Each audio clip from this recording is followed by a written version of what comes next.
Career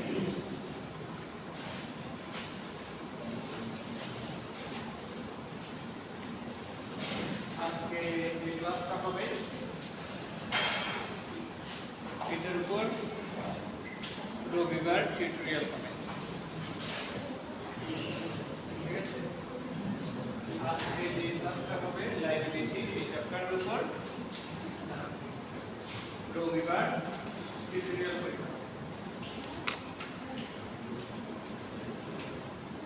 tutorial কিভাবে সুবিধা হচ্ছে তোমাদের একটু প্রস্তুতি হয়ে যায় এই চ্যাপ্টারের উপর।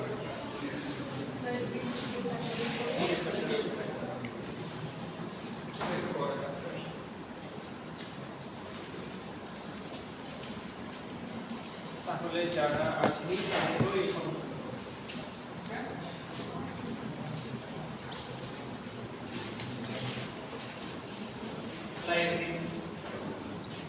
লাইব্রেরি মানে কি? লাইব্রেরি হচ্ছে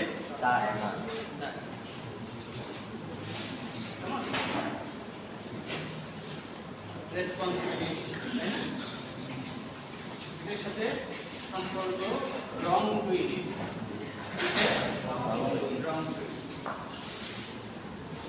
অর্থাৎ কেউ যদি আইনের লঙ্ঘন করে, আইনের লঙ্ঘন করে এবং কারো অধিকার তখন লাইবিলিটির উদ্ভব হয়। এখানে সালমান বলছে লাইবিলিটি হচ্ছে রং ডুয়ার এবং রেমেডি অফ দ্য রং এর মাঝখানে যে জিনিসটা থাকে। কেউ রং ডুইং করছে, রং ডুইং এর পরে তার একটা কি করতে হবে? রেমেডি করতে হবে। রেমেডি না হওয়া পর্যন্ত যে জিনিসটা রং ডুয়ারে রয়েছে সেটা হচ্ছে লাইবিলিটি। বুঝা গেছে? কেউ রং ডুইং করলে তার কিসের সৃষ্টি হয়? লাইবিলিটির সৃষ্টি হয়। আবার যখন এটা রেমেডি হয় তখন ওই লাইবিলিটিটা শেষ। এজন্য বলছে it is the bond that exists between wrongdoer and the remedy of the wrongdoing। যেমন দুই ধরনের, সিভিল রং, ক্রিমিনাল রং। তেমনি ভাবে রেমেডিও দুই ধরনের, civil remedy, criminal remedy. Civil remedy প্রথমে শুরু হবে স্পেসিফিক পারফরম্যান্স। স্পেসিফিক পারফরম্যান্সের মাধ্যমে যে জিনিসটা রং হয়ে গেছে সেটাকে রাইট করতে হবে। কিসের মাধ্যমে? স্পেসিফিক পারফরম্যান্সের মাধ্যমে। অর্থাৎ যে কাজটা করার উচিত ছিল, আইনগতভাবে ডিমান্ডেড ছিল, সেই কাজটা করে দিতে হবে। অর্থাৎ জিনিসটাকে রিইনস্টেট করতে হবে। রিইনস্টেট করতে হবে, কি করতে হবে? আগের জায়গায় নিয়ে যেতে হবে। রং হওয়ার আগে যে অবস্থায় ছিল সেই অবস্থায় নিয়ে যেতে হবে। স্পেসিফিক পারফরম্যান্স করে রং ডুইংটাকে আনডু করতে হবে, তাই না? কিন্তু এটা সব সময় সম্ভব নয়। কতগুলো অপরাধ আছে এতই দ্রুত ঘটে যায় যে যেগুলোর পরে আর স্পেসিফিক পারফরম্যান্সের মাধ্যমে সেটা ফেরত আনা যায়। সেক্ষেত্রে আমাদেরকে যেতে হবে কম্পেনসেশন অথবা ফাইন। কম্পেনসেশন অথবা ফাইন। বুঝা গেছে? আর কতগুলো বিষয়কে স্পেসিফিক পারফরম্যান্স করানো যায় না।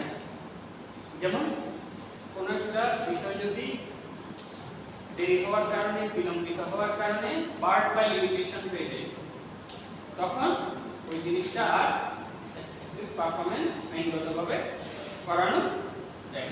তাহলে কয়টা বললাম? দুইটা। একটা হচ্ছে এতই ট্রানজিশনাল, যেমন কেউ কাউকে ডিফেন্ড করে ফেলো, মানহানি করে ফেলো, এটা তো হয়ে গেছে মানহানি, এখন তো এটাকে আনডু করা যাবে। এইভাবে বার্ড বাই লিমিটেশন হলে স্পেসিফিক পারফরম্যান্স করানো যাচ্ছে। আর কতগুলো জিনিস স্পেসিফিক পারফরম্যান্স করানো যাবে কিন্তু করাটা ওয়াইজ না, করাটা ওয়াইজ না। এরকম কতগুলো সাধারণত যখন একটা চুক্তি লঙ্ঘন হয় তখন সেটাকে আবার পুনরায় এক্সেসিভ পারফরমেন্স করানো যায় না, সেটা কম্পেনসেশনের মাধ্যমে এটা সমাধান করতে হবে ইত্যাদি ইত্যাদি কারণে। তবে লায়াবিলিটি চ্যাপ্টারটা মূলত সিভিল রেমেডি নিয়ে না, লায়াবিলিটি চ্যাপ্টারটা মূলত ক্রিমিনাল রেমেডি, ক্রিমিনাল লায়াবিলিটিটা নিয়েই হচ্ছে এই চ্যাপ্টারের মূল আলোচনা। তবে তোমরা সিভিল রেমেডিটা একটু করে পড়ে ফেলো। তোমরা রাইট পড়াশোনা করছিলাম যে সিভিল রাইট একটা হচ্ছে প্রাইমারি রাইট, আমার যে রাইট আছে সেটা আমি এনজয় করতে পারবো, আর একটা হচ্ছে স্যাংশনিং রাইট। এই স্যাংশনিং রাইটই আমাদেরকে রেমেডি, স্যাংশনিং রাইটের কারণে আমরা রেমেডিগুলো এবং সেটা এক্সেসিভ পারফরম্যান্সের মাধ্যমে সবচেয়ে বেস্ট, কারণ জিনিসটা আগের অবস্থায় ফিরে গেছে। কেউ ট্রেসপাস করছে, তাকে তার জমি ফিরিয়ে দিলাম, গুড, ওয়েল এন্ড গুড, আর কোনো সমস্যা নেই। কিন্তু সাধারণত এটা অনেক সময় হয় না, সেই জন্য আমাদেরকে কম্পেনসেশন বা রেমেডির মধ্যে যেতে হয়। আমাদের মূল আলোচনা এখান থেকে ক্রিমিনাল লায়াবিলিটি। ক্রিমিনাল লায়াবিলিটি কিসের মাধ্যমে সৃষ্টি হয়? একটা ক্রাইমের মাধ্যমে সৃষ্টি হয়, একটা রং doing of criminal nature, wrong doing of criminal nature. তোমরা জানো যে কেউ যদি ক্রাইম করে, যার প্রতি ক্রাইম হলো, সে যদি রেমেডি নাও চায়, স্টেটের রেমেডি চায়, এবং এটা শেষ হয় কিসের মাধ্যমে? পানিশমেন্টের মাধ্যমে। কিসের মাধ্যমে? পানিশমেন্টের মাধ্যমে। অথবা ওই ব্যক্তি যদি ওই পানিশমেন্টের যোগ্য না হয় তাহলে অ্যাকুইটালের মাধ্যমে। একটা ক্রিমিনাল কেস দুইভাবে শেষ হয়, একটা হচ্ছে অ্যাকুইটাল আর একটা হচ্ছে কনভিকশন, পানিশমেন্ট। বুঝা গেছে? এখানে মূল প্রিন্সিপালটা হচ্ছে এই Latin ম্যাক্সিমটা, actus non praetorium nisi mens sit rea। The act itself, এই ব্যাপারগুলো তোমরা বলে দিই, তুমি জাস্ট এখানে আসো তো, বুঝছো? তাহলে কোনো কিছু বলে স্যার, এটা ছুটে গেছে, কিছু আশপাশ ইত্যাদি জাস্ট ক্যারেক্টারটা একটু সমস্যা। Actus non praetorium nisi mens sit rea। The act itself does not constitute a crime, it must be coupled with guilty mind। অর্থাৎ একটা কাজ নিজে নিজে কোনো অপরাধের জন্ম দেয় না, যতক্ষণ না ওই কাজের সাথে দোষী মন যুক্ত থাকে। অর্থাৎ যে কাজটা হয়েছে সেটা দুষ্ট মনে করতে হবে, দুষ্ট মনে মানে ক্রাইম করার উদ্দেশ্য নিয়ে করতে হবে, অর্থাৎ ক্রাইম করার ইন্টেনশন থাকতে হবে। যতক্ষণ পর্যন্ত ইন্টেনশন প্রমাণিত না হয়, শুধুমাত্র অ্যাক্ট কিসের জন্ম দেবে না? ক্রাইমের জন্ম দেবে না। এই জন্যই ক্রাইমের সংজ্ঞার মধ্যে ইন্টেনশন প্রমাণ করতে হবে যে তার এই কাজটা করার, তার মানে কি ইন্টেনশন না থাকলে, ভুলে যদি কেউ কোনো কাজ করে অথবা কোয়েশ্চেনের মাধ্যমে কাউকে যদি কোনো কাজ করতে বাধ্য করা হয়, তাহলে সে ওই কাজের জন্য দোষী সাব্যস্ত। তাহলে এখানে কম্পোনেন্ট কয়টা? দুইটা, একটা হচ্ছে অ্যাক্ট, যেটা অ্যাক্টাস বা অ্যাক্ট, আর একটা হচ্ছে কি ইন্টেনশন। এই দুটো কম্পোনেন্ট নিয়ে আমরা আজকে মূলত আলোচনা করব। তবে ক্রিমিনাল ল ইন্টেনশন না থাকলেও কতগুলো বিষয়ে, ইন্টেনশন না থাকলেও অর্থাৎ দোষীমন না থাকলেও কিছু কিছু বিষয়ে, খুব অল্প বিষয়ে দোষ সাব্যস্ত করে থাকে, ক্রাইম সাব্যস্ত করে থাকে। যেমন নেগলিজেন্স, যেমন নেগলিজেন্স। নেগলিজেন্স এ কি ইন্টেনশন থাকে? বাই ডেফিনিশন নেগলিজেন্স হচ্ছে ইনডিফারেন্ট থাকা, কারো ইনডিফারেন্স। কেমন?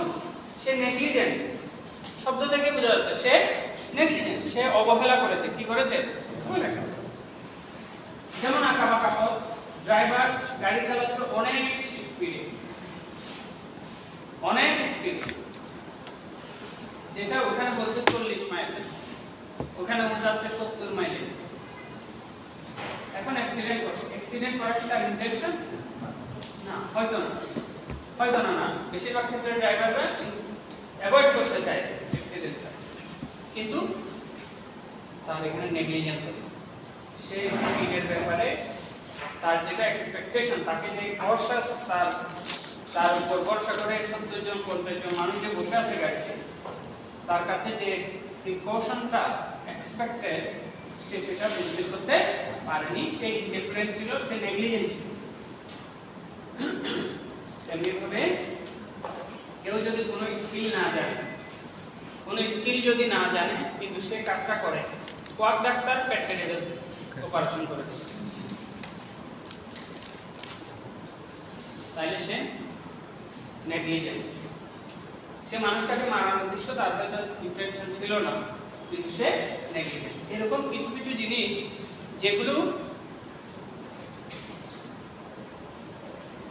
যেগুলো আইন টলারেট করে, এই জন্য এইগুলোতে ওই দোষী সাব্যস্ত হওয়ার বারটা নিচে নামাই দিয়েছে, যে পাওয়া গেলেই তোমাকে দোষী সাব্যস্ত করা। ইন্টেনশন প্রমাণ করা তো কঠিন, কিন্তু নেগলিজেন্সের যে অপরাধগুলো আছে সেগুলো তুমি নেগলিজেন্ট হইলে হবে, তোমার ফুল ইন্টেনশন থাকতে হবে। তার চেয়েও আরো একদম ইন্টেনশন প্রয়োজন হয় না কতগুলো জিনিসের, সেগুলোকে বলা হয় স্ট্রিক্ট লায়াবিলিটি। কি লায়াবিলিটি? Strict liability. কতগুলো লায়াবিলিটি এমন করা হয়েছে যেগুলো কোনো ধরনের ইন্টেনশন, এমনকি নেগলিজেন্সেরও প্রয়োজন নাই। এমনকি তুমি যে নেগলিজেন্স তো প্রমাণ করার ব্যাপার, ইন্টেনশন প্রমাণ করা কঠিন, কিন্তু নেগলিজেন্সও তো প্রমাণ করতে হয়। স্ট্রিক্ট লায়াবিলিটি আইন ব্যবস্থায় কতগুলো অপরাধ এমন আছে যেগুলো হইলেই লায়াবিলিটি, ইন্টেনশন দরকার, যেগুলো হইলেই লায়াবিলিটি। বুঝা গেছে? তাহলে মূলত একটা অপরাধ হওয়ার জন্য কি দরকার? ইন্টেনশন দরকার। কি দরকার? ইন্টেনশন দরকার। অথবা ইন্টেনশন না থাকলেও রেকলেসনেস দরকার। কি দরকার? রেকলেসনেস দরকার। এবং অবশেষে হচ্ছে এই সাধারণত এই দুটা, এটা হচ্ছে জেনারেল রুল। কি লাগবে? হয়তো ইন্টেনশন লাগবে অথবা রেকলেসনেস লাগবে, কিন্তু এর এক্সেপশন হচ্ছে দুইটা, negligence, strict liability. Negligence, strict liability. আমি তো এভাবে বললাম, এখন প্রশ্নে যদি আমি এভাবে দিই, কোন অপরাধগুলো লায়াবিলিটি নির্ধারণের জন্য ইন্টেনশনের প্রয়োজন নাই, কোন ক্রাইমগুলো সাব্যস্ত করার জন্য ইন্টেনশনের প্রয়োজন নাই, অথবা বললাম যে কোন ক্রাইমগুলো ক্ষেত্রে ইন্টেনশন প্রমাণিত না হলেও লায়াবিলিটিটা বিভিন্ন ভাবে বলা যায়। তখন তোমরা কি বলবা? কিসের কথা বলবা? নেগলিজেন্সের কথা বলবা আর স্ট্রিক্ট লায়াবিলিটির কথা বলবা। নেগলিজেন্সের কথা বলবা আর স্ট্রিক্ট লায়াবিলিটির কথা বলবা। বুঝা গেছে? আমরা এবার ওয়ান বাই ওয়ান এগুলো আলোচনা করব। ইন্টেনশনের আশেপাশে আর কতগুলো কনসেপ্ট আছে, যেমন হচ্ছে মোটিভ, যেমন হচ্ছে মেলিস ইত্যাদি। তারপরে আমরা আলোচনা করব নেগলিজেন্স, তারপর আমরা আলোচনা করব স্ট্রিক্ট লায়াবিলিটি, এবং এটার পাশাপাশি আরেকটা কনসেপ্ট আলোচনা করব, সেটা হচ্ছে ভিকারিয়াস লায়াবিলিটি। কেমন? তাহলে প্রথমে আসো অ্যাক্ট। What is act? তোমরা সবাই জানো অ্যাক্ট কোন একটা কাজ, সাধারণত সেটা পজিটিভ কাজ, এজন্য এটাকে অ্যাক্ট বলা হচ্ছে। কি বলা হচ্ছে? অ্যাক্ট। অ্যাক্টকে আমাদের পৃথক করতে হবে ওমিশন থেকে। ওমিশন কোন কাজ অপরাধমূলক করা অ্যাক্ট, আর কোন কাজ যেটা না করলে অপরাধ হয় সেটা হচ্ছে ওমিশন। বুঝা গেছে? ওমিশন মানে not to do something, act মানে টু ডু সামথিং। অ্যাক্ট মানে কি? কোনো কিছু করা, আর ওমিশন মানে নট টু ডু সামথিং, তাহলে অ্যাক্ট পজিটিভ আর ওমিশন নেগেটিভ। সাধারণত অ্যাক্ট অপরাধ সংগঠন করে। কি act most of the cases অ্যাক্টের কারণে অপরাধ হয়। ওমিশন সাধারণত অপরাধের জন্ম দেয় না। কোনো কিছু না করাটা অপরাধের সাধারণত জন্ম দেয় না। হ্যাঁ দেয়, যখন ওই কাজটা করা লিগ্যাল ডিউটি ছিল তার। কি ছিল? লিগ্যাল ডিউটি ছিল, কিন্তু সে সেটা না করে ওমিশন করছে। ওমিশন করছে মানে সে করে না, যার কারণে তার কি হবে? অপরাধ হবে। মনে রাখবা এক এবং দুইটাই, একটা এবং ওমিশন দুইটাই অপরাধের জন্ম দিতে পারে, তবে মোস্ট অফ দ্য কেসে অপরাধের জন্ম দেয় অ্যাক্ট, পজিটিভ কাজ। এই জন্য তুমি কোনো ব্যাপারে যদি ইনডিফারেন্ট থাকো, তুমি যদি কোনো বিষয়ে ইনডিফারেন্ট থাকো, তাহলে সেটা সাধারণত অপরাধ সৃষ্টি করে না। কিন্তু ওই ইনডিফারেন্ট থাকাটা, যেমন এই উদাহরণটা তোমাদেরকে আগেও দিছি, কারোর সাথে মারামারি হচ্ছে, দুইটা পক্ষ স্টুডেন্টরা মারামারি করছে, তুমি সোজা ক্লাসে চলে আসছো এটার পাশ দিয়ে, তুমি ওদেরকে ছড়াই দেওয়াটা ওমিট করে গেছো, তোমার কি অপরাধ হবে? না। কিন্তু পুলিশ সদস্য যদি এই কাজটা করে অপরাধ হবে। এটা তার লিগ্যাল লাইবিলিটি, কারণ সে এটা ওমিট করা তার উচিত হয়নি। সুতরাং তোমরা এটা এখন বুঝতে পারছো। এই অ্যাক্ট দুই ধরনের। আচ্ছা, অ্যাক্টকে শুধু ওমিশন থেকে পৃথক করলে হবে না। অ্যাক্টকে ওমিশন থেকে পৃথক করছি বোঝার জন্য, কিন্তু অ্যাক্ট এবং ওমিশন দুইটাই অপরাধ সৃষ্টি হতে পারে। আর অ্যাক্টকে আমাদেরকে আলাদা করতে হবে ন্যাচারাল অকারেন্সেস থেকে। কি থেকে? ন্যাচারাল অকারেন্সেস। কারো উপর ছাদ ভেঙে পড়ছে, কি ভেঙে পড়ছে? ছাদ ভেঙে পড়ছে, বুঝা গেছে? এটা কি অ্যাক্ট নাকি natural occurrence? Natural occurrence. Earthquake হয়েছে, অনেক মানুষ মারা গেছে, সবাই সরকারের বিরুদ্ধে মামলা করে বসে আছে। এখানে দেখতে হবে যে অনেক দিন ধরে তাকে নোটিশ দেওয়ার পরও সে ওই বিল্ডিংটা কিছু করে নাই, এটা দেখতে হবে, এটা অন্য জিনিস। কিন্তু ইন জেনারেল আর্থকোয়েকের জন্য, ভূমিকম্পের জন্য যদি কোনো সমস্যা হয়, জলোচ্ছ্বাসের জন্য সমস্যা হয়, সাইক্লোনের জন্য সমস্যা, এগুলো ন্যাচারাল অকারেন্স, এগুলো অ্যাক্ট না। অপরাধ প্রমাণের জন্য অ্যাক্ট দরকার। অপরাধ প্রমাণের জন্য কি দরকার? অ্যাক্ট দরকার। এগুলো অ্যাক্ট না। আর কি অ্যাক্ট কি থেকে আলাদা? অ্যাক্ট ইন্টেনশন থেকে আলাদা। অ্যাক্ট ইন্টেনশন থেকে আলাদা না? অ্যাক্ট হচ্ছে কাজ আর ইন্টেনশন হচ্ছে এটার মেন্টাল এলিমেন্ট। তাহলে অ্যাক্ট হচ্ছে ফিজিক্যাল এলিমেন্ট আর ইন্টেনশন হচ্ছে মেন্টাল এলিমেন্ট। আর কি অ্যাক্ট আর কি থেকে আলাদা? Involuntary act. এটাও অ্যাক্ট, কিন্তু যে অ্যাক্ট আইনের কাছে ধর্তব্য সেটা হচ্ছে ভলান্টারি অ্যাক্ট। কি অ্যাক্ট? Voluntary act. বুঝা গেছে? তাহলে আমরা এখানে ক্রাইমের জন্য যে এলিমেন্টটা আমাদের জরুরি সেটা হচ্ছে অ্যাক্ট, এবং সেই অ্যাক্টটা কি? অ্যাক্ট ভলান্টারি কাজ। ভলান্টারি কাজ। এখানে ভলান্টারি কাজ কোনগুলো, ইনভলান্টারি কাজ কোনগুলো, এগুলো নিয়ে কিছু কথাবার্তা আছে, সেগুলো স্পষ্ট না। কেউ কেউ বলছে ভলান্টারি অ্যাক্ট সেগুলো যেগুলোতে মাসকুলার কন্ট্রাকশন হয়, যেগুলো করতে গেলে এগুলো অ্যাকসেপ্ট করে না, সালমান অ্যাকসেপ্ট করে না। এখানে মূল বিষয়টা দেখতে হবে, সেটা হচ্ছে তাকে জোর করে করানো হয়েছে কিনা কোনো কাজ। কেমন? তাকে জোর করে যদি কোনো কাজ করানো হয় তাহলে সেটা হবে ইনভলান্টারি, সেটা হচ্ছে ইনভলান্টারি। কিন্তু একটা জিনিস মনে রাখতে হবে, ইনভলান্টারি কাজটা করার ক্ষেত্রে ভলান্টারি কোনো কাজ জড়িত নেই। যেমন কেউ মদ খেয়েছে, কেউ ড্রিঙ্ক করছে, তারপরে খুন করছে, এখানে হয়তো তার চিন্তাহীন জ্ঞান ছিল না, এই জন্য সে এই কাজটা করছে। কিন্তু যে কাজটা সে প্রথমে করছে, রিলেটেড কাজ, মদ খাওয়া, সেটাও ভলান্টারিলি করছে, তাহলে কিন্তু ওই অপরাধের ক্ষেত্রে তার দায় রয়েছে। বুঝা গেছে? তাহলে ভলান্টারি এবং ইনভলান্টারি কাজ আমাদেরকে বাছাই করার সময় এই জিনিসটাও মনে রাখতে হবে। বুঝা গেছে? আচ্ছা, এখন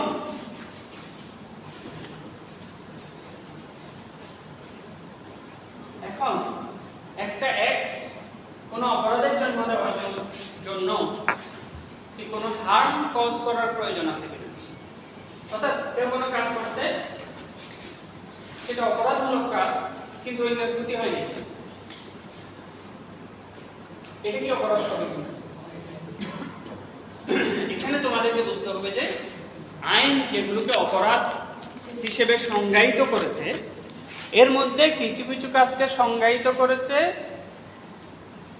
এটা কি ধরনের ক্ষতি করবে এটা বিবেচনা করে। বুঝা গেছে? Because of the harm caused, because of the harm caused. আর কতগুলো অপরাধকে অপরাধ হিসেবে সংজ্ঞায়িত করেছে because of the harmful tendencies, because of the harmful tendencies, মানে এগুলোর ব্যাপারে আইন অধিক সতর্ক। বুঝা গেছে? মানে ক্ষতিটা সাধিত না হওয়ার আগেই আইন বলছে যে এটা করা যাবে না, এটা করলেই অপরাধ হবে। তুমি ডিফেন্স নিতে পারবে না যে তোমার তো ক্ষতি হয়নি, তোমার তো ক্ষতি হয়নি। সুতরাং অপরাধগুলো সবসময় যে এই তোমার অ্যাকচুয়াল হার্ম প্রমাণ করতে হবে তা কিন্তু অনেকগুলোতে অ্যাকচুয়াল হার্মের কোনো প্রয়োজন নাই। যেমন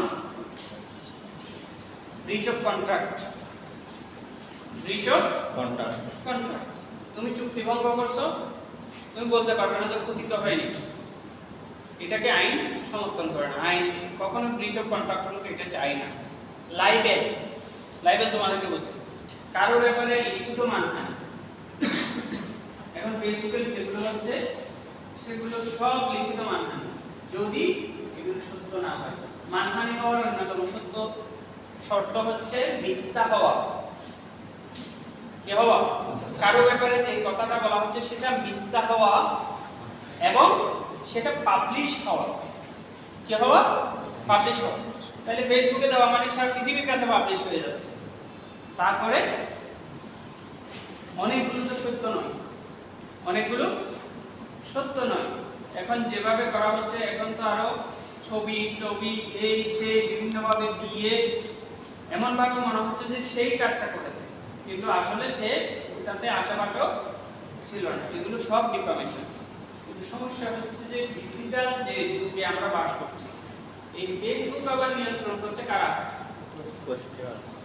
ওয়াশিংটন থেকে, আমেরিকা থেকে। সেটা সব সময় কিন্তু ওই অপরাধের ডেটা তুমি যদি সংগ্রহ করতে চাও সেটা अवेलेबल না। এমনকি সরকার চাইলেও ওরা সবগুলোকে দিচ্ছে না, ওরা ফ্রিডম অফ স্পিচ হিসেবে এটাকে চালিয়ে দিচ্ছে। কি হিসেবে চালিয়ে দিচ্ছে? ফ্রিডম অফ স্পিচ হিসেবে চালিয়ে দিচ্ছে। কিন্তু ফ্রিডম এর আওতা কতটুকু?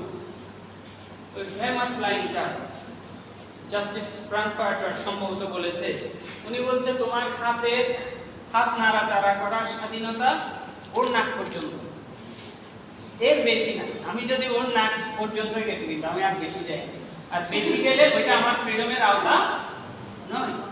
তাহলে আমার ফ্রিডমের আওতা কতটুকু? আরেকজনের নাক পর্যন্ত। বুঝা গেছে?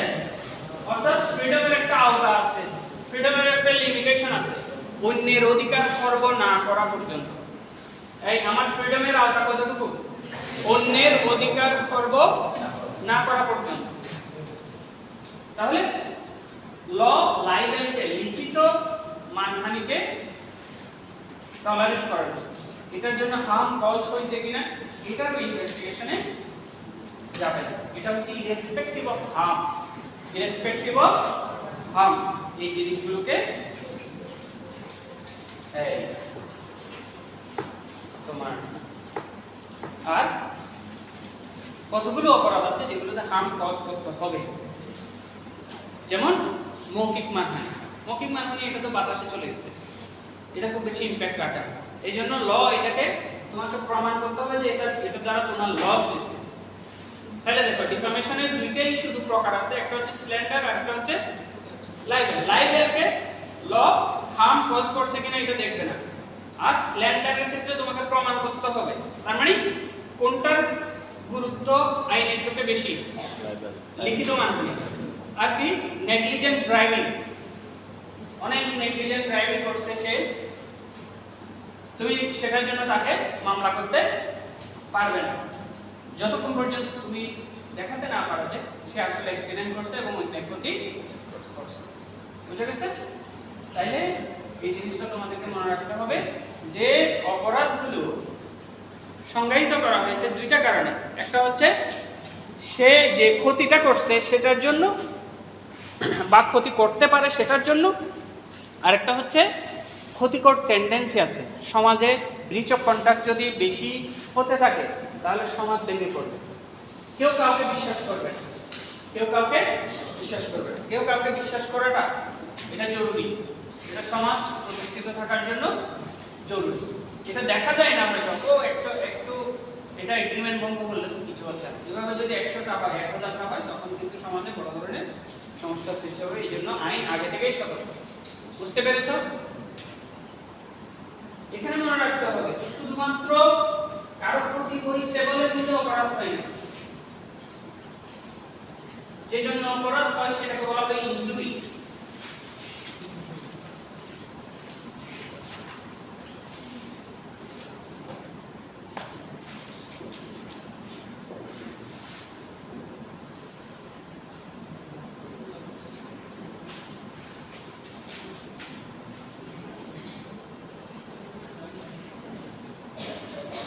এই দেখো ড্যামনা সাইন ইনজুরিয়া,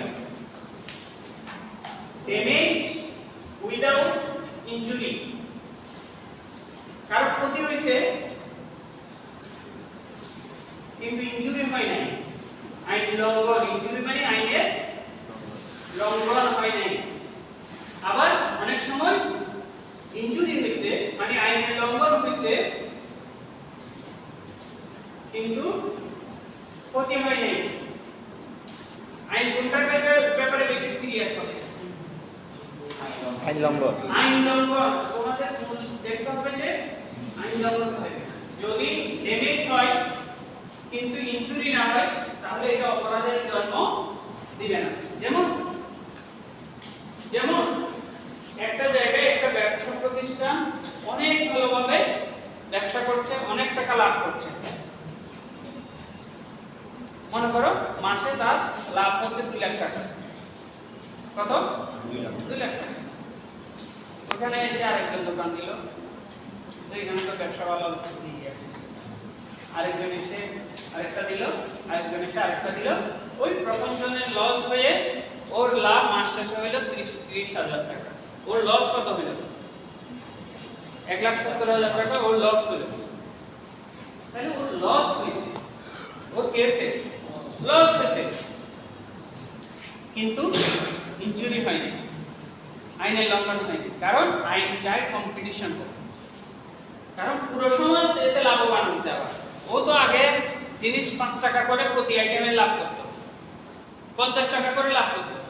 এরা আসার পরে ওর লাভের সংখ্যা কমাইয়া ওর এটা 20 টাকা লাভের মধ্যে নিয়ে আসে। এই জন্য ওর লাভের অনুপাত কমে গেছে কিন্তু সমাজের লাভ হয়েছে। সমাজ আগে 50 টাকা বেশি দিয়ে কিনতো, এখন 20 টাকা বেশি দিয়ে কিনতেছে। তাহলে কম্পিটিশন এটা পাবলিক পলিসি।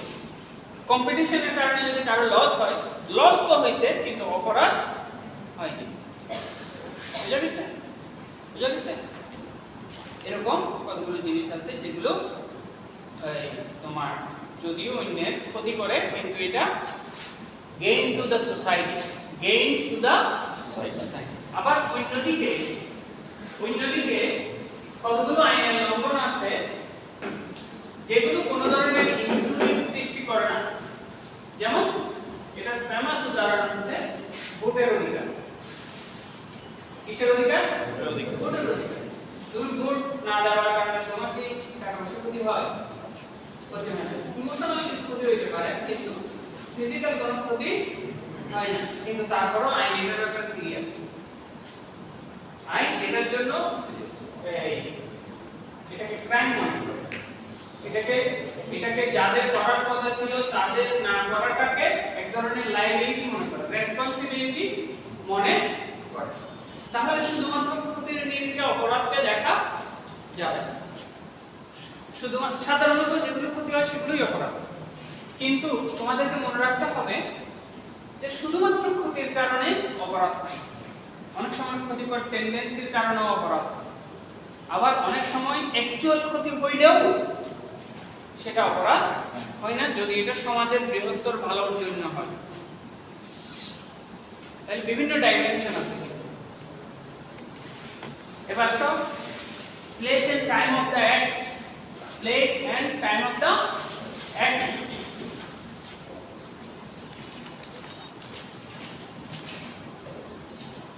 তোমরা জানো যে অপরাধ তো হইছে, কিন্তু অপরাধটা কোথায় হইছে এটা বের করা দরকার, কারণ মামলাটা করতে হবে ওই জায়গায়। সেজন্য সাধারণত মনে রাখবা যে একটা কাজ যেখানে শেষ হয়, যেখানে শেষ হয়, যেমন ঢাকা থেকে কেউ অপরাধের সূত্রপাত করে চট্টগ্রামে এসে এটা শেষ করছে, মামলাটা চট্টগ্রামে। আবার কেউ অপরাধটা বাংলাদেশে শুরু করে ইন্ডিয়ায় গিয়ে শেষ করছে, যেমন আনার কথা একটা হচ্ছে না, এটা বাংলাদেশের সূত্রপাত হয়ে শেষ হয়েছে কোথায়? ইন্ডিয়াতে। মামলাটা ইন্ডিয়াতে হবে। এটা প্রাইভেট ইন্টারন্যাশনাল ল এর বিষয়বস্তু। কিসের? যখন একটা কাজ এক দেশে শুরু হয়ে আরেক দেশে শেষ হয়, এটা পাবলিক ইন্টারন্যাশনাল, কারণ এটা ব্যক্তি পর্যায়ে, এটা রাষ্ট্রের সাথে রাষ্ট্রের সম্পর্ক না, এটাকে বলা হয় প্রাইভেট ইন্টারন্যাশনাল। কেউ ইংল্যান্ডে পড়াশোনা করতে গিয়ে অন্য দেশের, ফর এক্সাম্পল ইন্ডিয়ার একজন মুসলিম মেয়েকে বিয়ে করলো একজন বাংলাদেশের মুসলিম ছেলে, তারপর তারা আমেরিকায় চলে গেল, সেখানে ডিভোর্স দিল। তাহলে এখানে অনেকগুলো প্রশ্ন জড়িত। বাংলাদেশের ল অ্যাপ্লাই হবে কিনা, ইন্ডিয়ার ল অ্যাপ্লাই হবে কিনা, ইউকে ল অ্যাপ্লাই হবে কিনা, ইউএস এর ল অ্যাপ্লাই হবে কিনা, এটা প্রাইভেট ইন্টারন্যাশনাল ল এর বিষয়। যে বিষয়টা আমাদের এখানে পড়ানো হয় না, পড়ানো উচিত। আমাদের এখানে পাবলিক ইন্টারন্যাশনাল ল তোমরা পড়বা 4th ইয়ারে, কিন্তু প্রাইভেট ইন্টারন্যাশনাল ল আমাদের এখানে পড়ানো হয় না। প্রিমিয়ার ইউনিভার্সিটিতে আমি এটা পড়াইছি, যদিও ছাত্র জীবনে আমি এটা পড়ি নাই। বেস্ট জটিল লাইন, বেস্ট জটিল মানে সবচেয়ে জটিল লাইনগুলোর মধ্যে এটাকে ধরা হয় প্রাইভেট ইন্টারন্যাশনাল, কারণ এখানে তোমার অনেকগুলো দেশের আইন জড়িত। আবার এখানে ডক্ট্রিন অফ র্যানবয় একটা আছে, এখানে এটা মানে ইয়ার মতো, এটা হলে ওখানে চলে যায়, এটা হলে এখানে চলে আসে, এটা পিং পং এর মতো।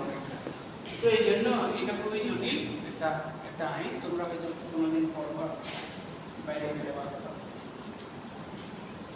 তাইলে যেখানে একটা কাজ শেষ হয় সেখানেই ধরতে হবে যে ওই কাজটা। এবার টাইম অফ অকারেন্স, এখানেও একই, শুরু এবং শেষ। Time of completion is what counts, time of completion. যখন ওই কাজটা শেষ হবে তখনই ওই কাজটা টাইম অফ অকারেন্স হিসেবে ধরতে হবে। এবার আসো অত্যন্ত গুরুত্বপূর্ণ একটা বিষয়, কজেশন। একটা জন্য অত্যন্ত গুরুত্বপূর্ণ জিনিস হচ্ছে কজেশন।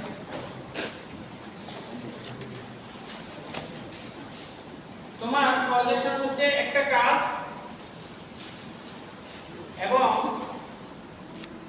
ওই কাজের ফলাফল, এর মধ্যে চেইন অফ কজেশন বহাল থাকতে হবে। চেইন অফ কজেশন কি থাকতে হবে? বহাল থাকতে হবে। আর কজেশন কোরিলেশন এগুলো তো আলাদা। একটা জিনিস একটা জিনিসকে কজ করছে কিনা এটা খুবই গুরুত্বপূর্ণ, বুঝা গেছে?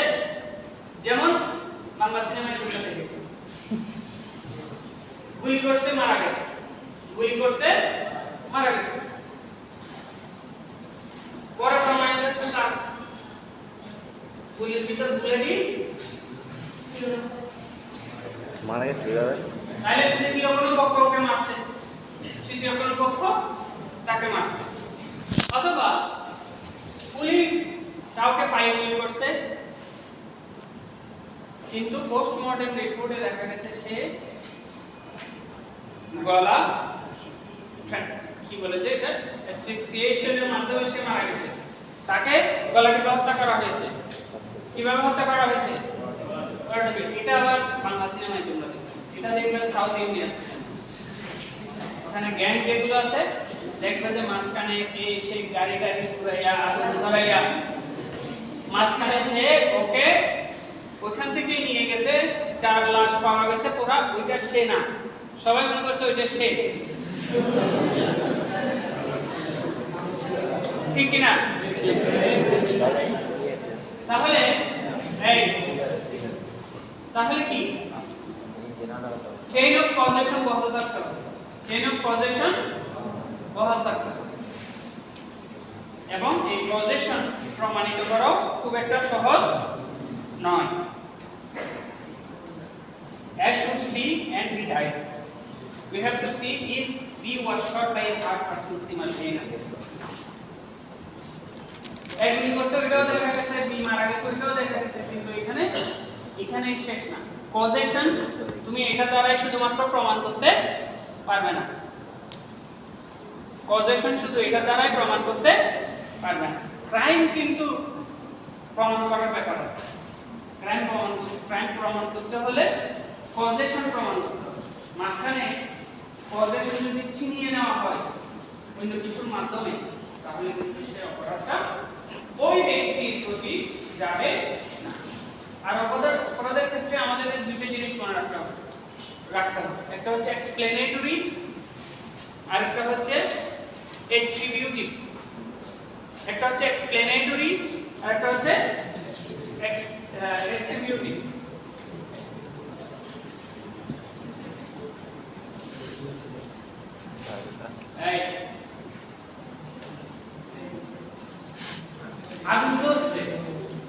আগুন ধরে একটা মার্কেট পুরাই গেছে, তাহলে এই মার্কেট যে পুরাই গেছে এটা তো আগুনের মাধ্যমে হয়েছে, এটা হচ্ছে এক্সপ্লেনেটরি, এটা হচ্ছে এক্সপ্লেনেটরি। কিন্তু যাকে অ্যাকিউজ করা হয়েছে সে এই কাজটা করছে কিনা এটা হচ্ছে এট্রিবিউটিভ, এটা হচ্ছে এট্রিবিউটিভ। সুতরাং যখন কজেশন তুমি প্রমাণ করবা তখন তোমার মূল উদ্দেশ্য থাকবে অবশ্যই এখানে এক্সপ্লেনেশন এবং এট্রিবিউশন দুইটাই কোর্ট বিবেচনা করবে, কিন্তু কোর্টের মূল বিবেচ্য বিষয় আসলে কি? এট্রিবিউশন, কার জন্য এই জিনিসটা হয়েছে, অর্থাৎ কে লায়েক, সে বিষয়টা সবচেয়ে গুরুত্বপূর্ণ।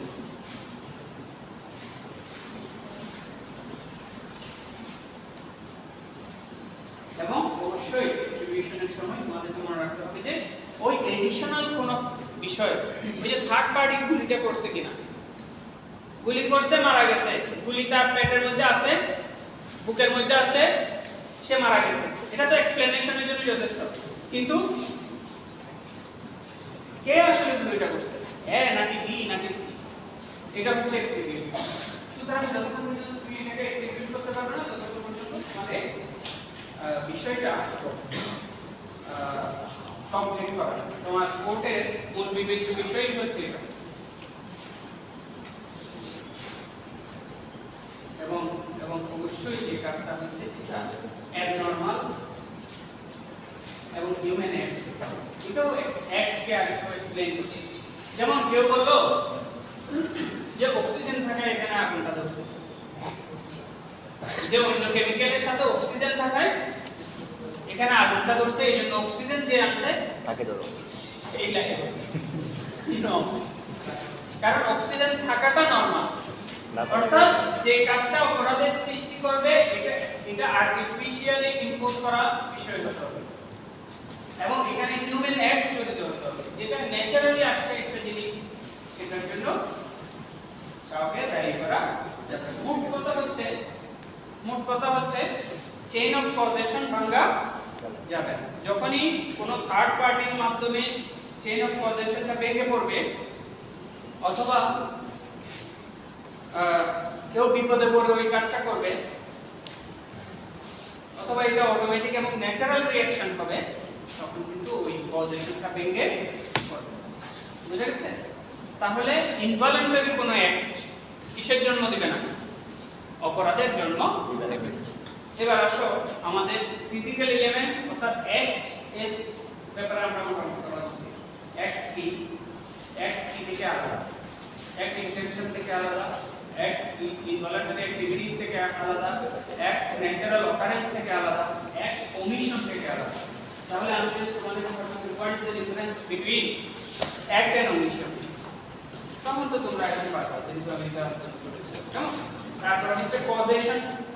এটা কি বলে? হ্যাঁ, কজেশনের কাজ একটা অ্যাক্টকে অ্যাট্রিবিউশন পর্যন্ত নিয়ে যাওয়া। যে অপরাধ করেছে বলে বলা হচ্ছে অ্যাকিউজ, সে অপরাধ করেছে কিনা এটার জন্য অবশ্যই চেইন অফ কজেশন বহাল থাকতে হবে। এটা মাঝখানে স্ন্যাচ হয়ে কেউ করে গেলে তাহলে অ্যাকিউজ ওটার জন্য অপরাধী হবে না, ইত্যাদি ইত্যাদি জিনিস তোমাদেরকে বলতে হবে। তাহলে মেন্স ক্রিয়া গিলটি মাইন্ড, কেমন? অবশ্যই গিলটি মাইন্ড থাকতে হবে এবং গিলটি মাইন্ডের ব্যাপারে কতগুলো কম্পোনেন্ট আছে। Number 1 intention, number 2 motive. ইন্টেনশনের দুইটা কম্পোনেন্ট, এই ইন্টেনশনের দুইটা কম্পোনেন্ট, একটা হচ্ছে ফোরসাইট, একটা হচ্ছে ডিজায়ার। এই দুইটা থাকলে আমরা বলতে পারি এটার ইন্টেনশন আছে। ইন্টেনশন এবং মোটিভ কাছাকাছি কনসেপ্ট, ইন্টেনশন এবং মোটিভ কাছাকাছি কনসেপ্ট। ইমিডিয়েট যেটা উদ্দেশ্য সেটাকে ইন্টেনশন বলে, আর কোন একটা পার্সোনাল গেইন এটা বিহাইন্ডে আছে সেটা হচ্ছে মোটিভ, সেটা হচ্ছে মোটিভ। যেমন কেউ তার ওয়াইফকে হত্যা করেছে দ্বিতীয় আরেকটা মেয়েকে বিয়ে করার জন্য, তাহলে তার ওয়াইফকে হত্যা করাটা ইন্টেনশন তার ছিল, কিন্তু মোটিভটা কি? কোন একজন দরিদ্র মা চুরি করেছে তার বাচ্চাকে খাওয়ানোর জন্য, সে অভুক্ত আছে, তাহলে চুরি করাটা ইন্টেনশন তার আছে, কিন্তু মোটিভ ভালো, বোঝা গেছে? কিন্তু মনে রাখতে হবে মোটিভ ভালো হওয়ার জন্য কোনো ক্রাইম হবে না, এটা অর্থাৎ একটা ভালো মোটিভ ক্রাইমকে ভালো করে দেয়, একটা ভালো মোটিভ ক্রাইমকে ভালো করে দেয়, আবার একটা ভালো কাজ খারাপ মোটিভের জন্য ক্রাইম হয়। বোঝাতে পেরেছি? উদ্দেশ্য খারাপ কিন্তু কাজটা করছি ভালো, কনস্পিরেসি থিওরি আছে না, ভালো কাজ করতেছে ওইটা মানে নির্বাচনের সময়, হ্যাঁ নির্বাচনের সময় খারাপ কোনো ঠিক আছে। এই কি বললাম তাহলে? ইন্টেনশন, ইমিডিয়েট ইন্টেনশন, ইমিডিয়েট পারপাসকে ইন্টেনশন বলে, ইন্টেনশন বলে। আর মোটিভ হচ্ছে আলটেরিয়র অবজেক্ট, যেটা সে অ্যাচিভ করতে চায়। সাধারণত এটাতে কোনো গেইন জড়িত, সাধারণত এটাতে পার্সোনাল কোনো লাভ জড়িত, বলো না বড় বলো।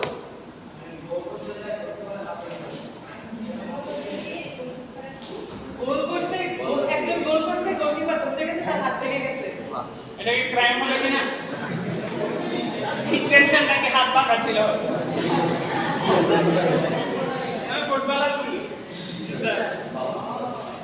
না এখানে ক্রাইম হবে না।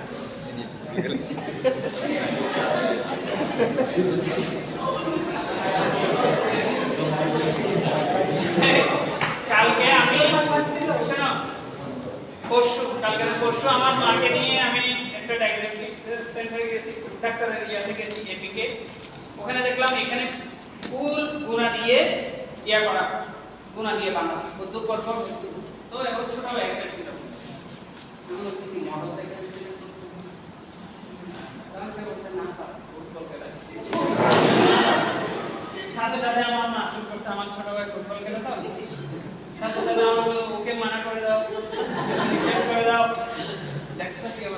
বসাতেই পারতেছে না। মানে কিভাবে জটিল, মানে ইয়ে হয়েছে আল্লাহ জানে। পুরা গুণা নিয়ে ওকে হাঁটুর এদিক থেকে এদিক জয়েন্ট মনে খুলে গেছে, ইয়ে করছে। সুতরাং পরীক্ষার আগে অন্তত ক্লিয়ার। এই ইনটেনশনের মধ্যে কয়টা কম্পোনেন্ট জড়িত? দুইটা। একটা হচ্ছে ফোর্স সাইড, আরেকটা হচ্ছে ডিজায়ার। তখনই ওটা ইনটেনশন আছে বলে আমরা ধরে নিব। কোন একটা কম্পোনেন্ট যদি পাওয়া না যায় তাহলে ওটা ডাক্তার অপারেশন করছে, ওপেন হার্ট সার্জারি, সাইন নেই না, মারা গেছে রোগী, মারা গেছে রোগী, কি হয়েছে? মারা গেছে। ওর ফোর সাইড কি ছিল? ও যে মারা যেতে পারে, यस, ওর ফোর সাইড ছিল। ওর কি ডিজায়ার ছিল মেরে ফেলা? না। তাহলে ডাক্তারের তাকে কিল করার ইন্টেনশন। অপারেশনের আগে রোগীকে অ্যানেস্থেসিয়া দিছে, দেওয়ার পরে অপারেশন শুরু করার আগে সুই দিয়ে পৌঁছাই দেখতেছে, তার সেন্স আছে কি? ইন্টেনশন আছে?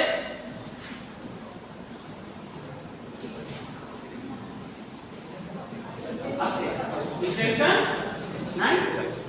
ফোরসাইটও আছে যে ব্যথা পেতে পারে, ডিজায়ারও আছে যে তাকে ব্যথা দেওয়ার। ব্যথা না পেলে তো তারপর কাটাকাটি শুরু করবে। বুঝা গেছে? তাহলে ইন্টেনশন থাকবে তখনই বলা হবে যখন কি থাকবে? ফোরসাইট এবং ডিজায়ার দুটাই থাকবে। কিন্তু intention is not desire. Intention is not desire. কারণ এখানে একটা কম্পোনেন্ট কম আছে। কোনটা? ফোরসাইট। কি কম আছে? ফোরসাইট। আমি 1 মাইল দূরে একজনকে গুলি মারলাম, এখানে আমার ডিজায়ার আছে সে আমার শত্রু, যে আমি ওকে গুলি করব, কিন্তু ফোরসাইট নাই। মানে গুলিটা লাগার সম্ভাবনা খুবই কম, এত দূরে গুলিটা লাগার সম্ভাবনা খুবই কম। তাহলে তার ইন্টেনশন আছে এটা ধরে নেওয়া হবে। আর ইন্টেনশন ইজ নট এক্সপেকটেশন।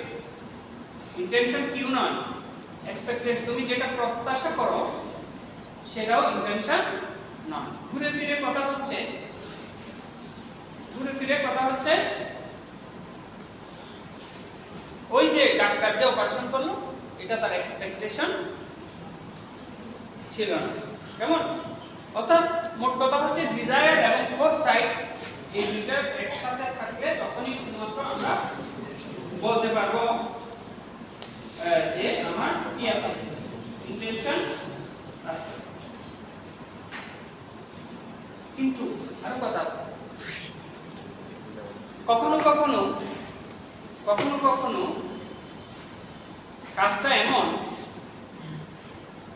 যে এখানে ইন্টেনশন প্রমাণ করারই প্রয়োজন নেই। কারণ এখানে ফোরসাইটটা সাধারণ মানুষ পর্যন্ত বুঝেছে। যেমন আমি একজনকে একেবারে চৌকা গাছ দিয়ে মাথায় বাড়ি দিলাম আর বললাম যে আমার ইন্টেনশন নাই, তাকে মেরে ফেলার আমার কোনো ইন্টেনশন নাই, হবে? এখানে বলছে consequences, শোনো, consequences which are undoubtedly foreseen need not be intended. তাহলে এখানে ফোরসাইটই যথেষ্ট, ডিজায়ারের দরকার নাই।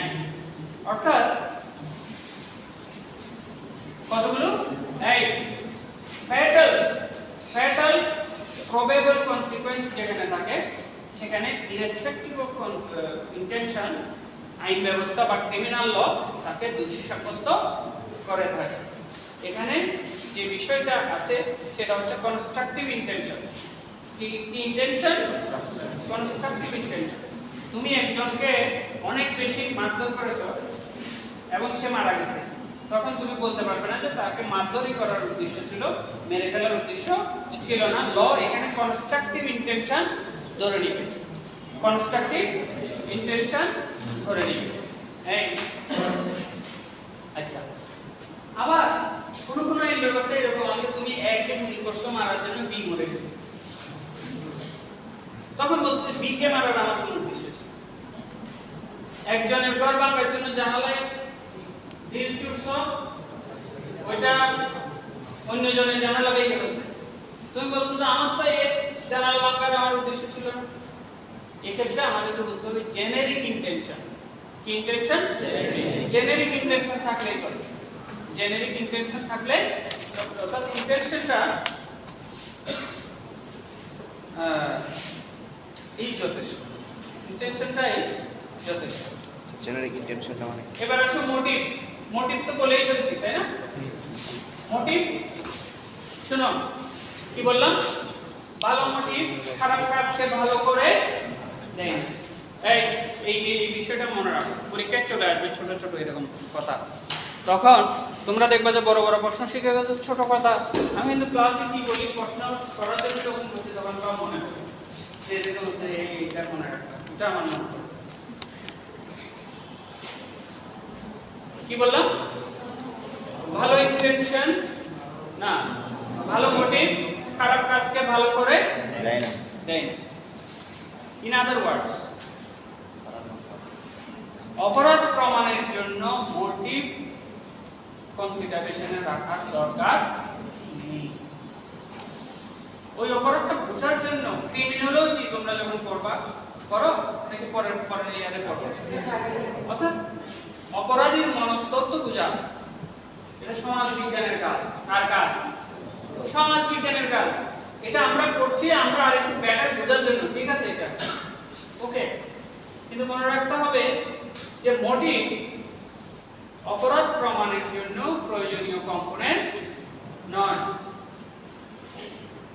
কারণ মোটিভ ভালো কিন্তু অপরাধ কিন্তু সংঘটিত হয়ে গেছে তার মানে কি মোটিভ কোনো পর্যায়ে প্রয়োজনীয় নয় ইয়েস মোটিভ অপরাধের মাত্রা নির্ধারণের জন্য প্রয়োজনীয় মোটিভ অপরাধের মাত্রা নির্ধারণের জন্য প্রয়োজনীয় মনে থাকবে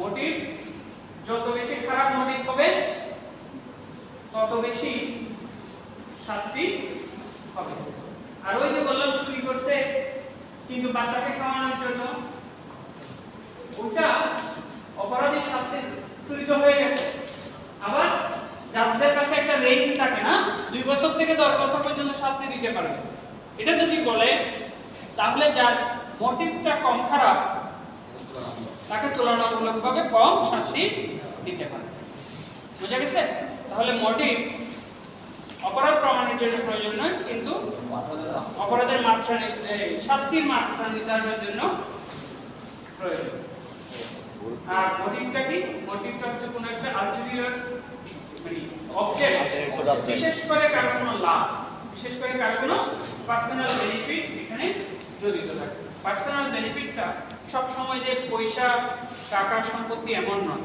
অন্য কিছু হতে পারে পার্সোনাল বেনিফিট বিভিন্ন রকমের হতে পারে এবার আসো মেলিস মেলিস ইমপ্রপার মোটিভ মেলিস মানে হচ্ছে ইমপ্রপার মোটিভ মোটিভ যখন বলছি মোটিভ ভালো হতে পারে মোটিভ খারাপ হতে পারে কিন্তু মেলিস যখন বলছি এটা অবভিয়াসলি খারাপ কেমন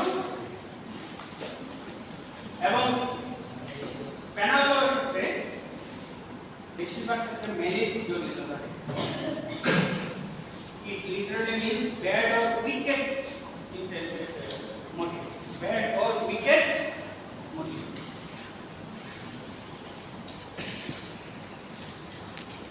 এবং মেলিসের ক্ষেত্রে সবচেয়ে বড় উদাহরণ হচ্ছে মেলিশিয়াস প্রসিকিউশন সবাই বলো মেলিশিয়াস প্রসিকিউশন কাউকে যদি খারাপ উদ্দেশ্যে তুমি ভুল মামলায় জড়াও এটার সাথে সাথে তোমার যে মেলিস আছে এটা বোঝা যাবে অর্থাৎ কাউকে অপরাধ করে না কিন্তু তুমি তাকে সেখানে জড়াই দিচ্ছ এটাকে বলা হয় মেলিশিয়াস প্রসিকিউশন এখন আমি যেটা আগে বলে ফেলছি সেটা এখানে পরে আবার আসছে যে রেলেভেন্স অফ মোটিভ এখন বলো এটা তো তোমরা এখন জেনে গেছো মোটিভ কি রিলেভেন্ট কিসের ক্ষেত্রে না অপরাধ প্রমাণের ক্ষেত্রে কিসের ক্ষেত্রে হ্যাঁ শাস্তি নির্ধারণের ক্ষেত্রে এটা মোটিভ রয়েছে। আমি কি বলছি, কোন একটা কাজ এটা খারাপ উদ্দেশ্যের জন্য খারাপ হয়ে যায় না। তুমি তোমার বিল্ডিং করার জন্য ওই যে প্রথমে ইয়া করতে হয় না, কি ফাউন্ডেশনের জন্য গর্ত করতে হয়। তুমি চিপার মধ্যে আছো দুই ঘরে, তুমি যখন পাইলিং করার জন্য বা বিল্ডিং এর ফাউন্ডেশন দেওয়ার জন্য এভাবে করে ফেলছো, তখন পাশের একটা বিল্ডিং পড়ে গেছে। তুমি এটা ভালো কাজ করছো, তুমি you are exercising your right to property, ঠিক আছে? এখন সেটা কি হবে না, a legal use of property is not illegal for ulterior motive। এখন কেউ এটা বলতে পারবে না তোমার মোটিভ ওর ঘর ভাঙাইছিল, তোমার ঘর তো তোমার এটা ইলিগাল ইউজ অফ প্রপার্টি, সুতরাং এই জিনিসটা আমাদেরকে মনে রাখতে হবে। কিন্তু কতগুলো এক্সেপশন আছে যেগুলোর ক্ষেত্রে মোটিভ অপরাধ প্রমাণের জন্য প্রয়োজন হয়েছে, অল্প। Number 1, criminal attempt. Criminal attempt, এখানে মোটিভটা অপরাধ নির্ধারণী হিসেবে প্রমাণিত হয়। যেমন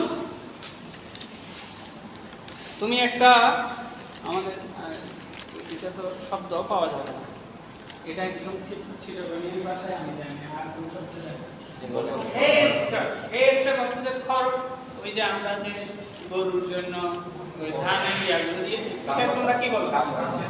গামলা বলো, ঘরের গাদা, খড়ের গাদা, আমরা বলি কুঞ্জা, আমরা চট্টগ্রাম ভাষায় বলি ইংরেজিতে বলে হেস্টার, এই ইংরেজিতে বলে এই শুনো না ঘরের গাদা, খড়ের গাদা। ওখানে এই ওখানে সিগারেট খেয়ে কেউ সিগারেট খেতে গেছে, ম্যাচ ধরেছে, ওটা ধরে গেছে। এই এটা এটা এই এই অপরাধটা, এটা আর্সনের অপরাধ হয়েছে কিনা, আগুন লাগানোর অপরাধ হয়েছে কিনা, এটা শুধুমাত্র নির্ভর করবে মোটিভের উপর। তাইলে কতগুলো অপরাধের জন্য মোটিভটা ইম্পর্টেন্ট, এর মধ্যে এক্সেপশন এটা একটা। আমার ছোট ভাই এরকম লাগাই দিয়েছে, ওই আমরা আমার খালাতো বোনের বিয়েতে গেছি, ছোট ওই মিষ্টি প্যাকেট আছে না কাগজ, ওগুলো ছিঁড়ে ও ওই যে উজ্জ্বল নিচেই ও এই কাজ করতে গেছে। এখন কি তার ইন্টেনশন আছে? সে তখন হয়তো 5-6 বছরের বাচ্চা, তার ইন্টেনশন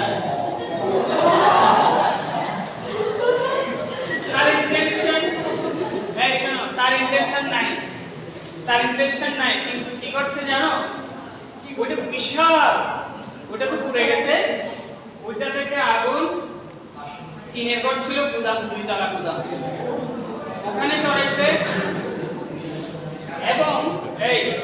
এবং এটা ইয়া করতে এসে পাশে পুকুর ছিল, আমার এখন মনে হচ্ছে চোখে পাশে, তখন আমি যাচ্ছি, হয়তো আমি কিছু বড় ছিলাম, ওই পানি এনে সবাই ইয়া করছে, আর এটাকে প্রতিরোধ করার জন্য বিভিন্ন জিনিস, তারপরে আগুনের আঁচ থেকে অনেক মানুষ ইয়া ছিঁড়ে গেছে গ্রামে। এটা কিন্তু কাউকে কেউ ডাকে না, কিন্তু গ্রামে একজন আরেকজনকে বাঁচানো। তারপরে দেখলাম ওকে কাঁচা ডিম ভেঙে দিচ্ছে, এখনো মনে আছে, যাতে এটা ইয়া হয়। তাহলে মোটিভ কখনো কখনো কি হয়, যেমন এই ক্রিমিনাল অ্যাটেম্পটের ক্ষেত্রে, criminal attempt. 2 number, when motive is a part of the definition of crime। কোন অপরাধে যদি এটা বলে দেয় যে শুধু ইন্টেনশন না, মোটিভ কি ছিল এটাও দেখতে হবে। মোটিভ কি ছিল সেটাও যখন দেখতে বলা হবে, তখন মোটিভ ইম্পর্টেন্ট।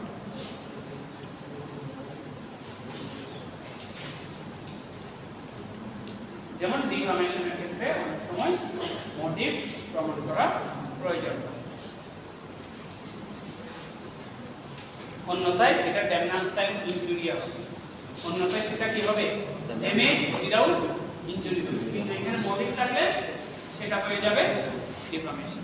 বুঝা গেছে? তাহলে আমরা কি কি পড়লাম? অ্যাক্টাস আর হচ্ছে ইন্টেনশন।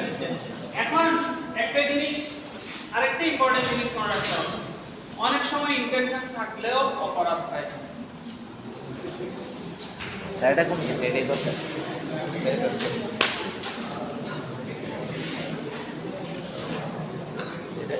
আমি জানি জাস্ট নেসেসিটাস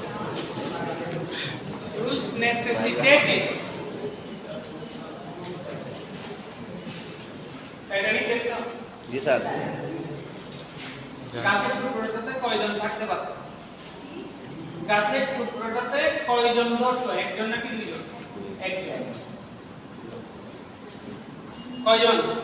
একজন। এই জন্য নায়িকা নায়ককে ছেড়ে দিছে যাতে আটলান্টিকে ডুবে যায়। হিরোইন হিরোকে কি করে দিছে? ডুবাই দিছে।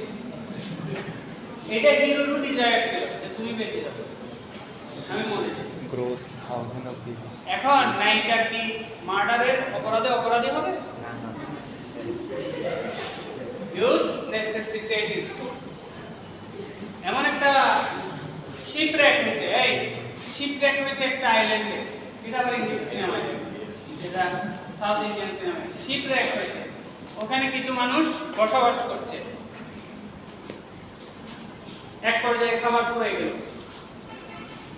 এই পর্যায়ে একজন আরেকজনের যদি মাংস খায়, ক্যানিবালিজম, এমনিতে ক্যানিবালিজম অপরাধ, কিন্তু নেসেসিটির সময় এটা ওকে মার্ডার করছে, খেয়ে ফেলছে, এটা বলা যাবে না।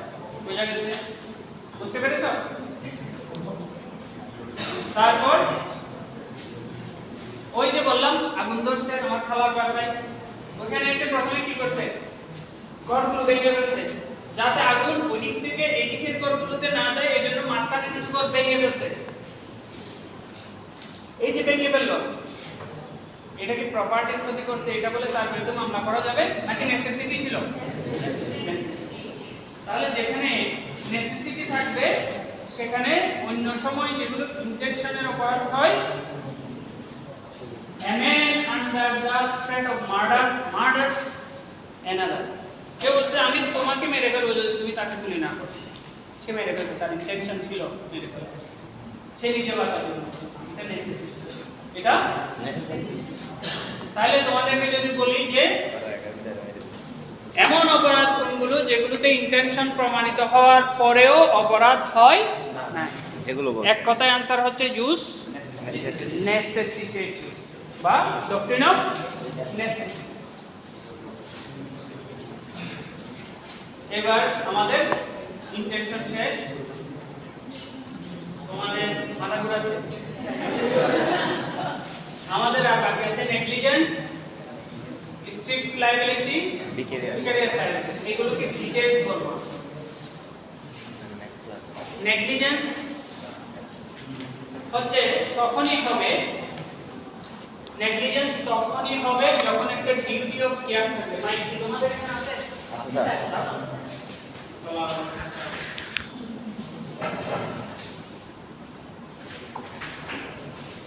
শেষ করে দিচ্ছি কয়েক মিনিট। তাহলে যেগুলো বেশি জোর দিয়ে পড়াবো ক্লাসে সেগুলো গুরুত্বপূর্ণ। নেগলিজেন্স বাংলায় কি? অবহেলা। আমরা বলি না মেডিকেল নেগলিজেন্স। কি নেগলিজেন্স? Medical negligence. বেটার ভিতরে সুইচ পাওয়া গেছে, এটা একটা মেডিকেল নেগলিজেন্স। তোমার এই নেগলিজেন্সের জন্য যেটা সবচেয়ে প্রয়োজন সেটা হচ্ছে যে বিষয়ের জন্য একটা ডিউটি অফ কেয়ার থাকবে। কি থাকবে? Duty of care. তোমার এমনিতেই ডিফারেন্স কিন্তু নেগলিজেন্স হবে না। তোমার দেখা যাচ্ছে যে তোমার একটা আইনগত দায়িত্ব ছিল, কোন একটা বিষয়ে তোমার একটা কি ছিল? আইনগত দায়িত্ব ছিল, যে দায়িত্বটা তুমি সঠিকভাবে পালন করো। এইজন্য এটাকে বলা হয় কালপেবল কেয়ারলেসনেস। কালপেবল হতে হবে, এমনিতে তুমি কেয়ার করো নাই, এটা কোনো সমস্যা না। ওই যে বললাম মারপিট করতেছে, তুমি চলে আসছো, এটা কালপেবল হবে না। যখন তোমার একটা ডিউটি অফ কেয়ার থাকবে তখন তুমি যদি সেটা সঠিকভাবে না করো তাহলে সেটাকে বলা হয় ডিউটি অফ নেগলিজেন্স। তাহলে সব সময় অপরাধ সংঘটিত হওয়ার জন্য ইন্টেনশনের প্রয়োজন নেই, কি হলেও চলবে না, কি হলো নেগলিজেন্স হলো সেটা অপরাধ করতে পারে।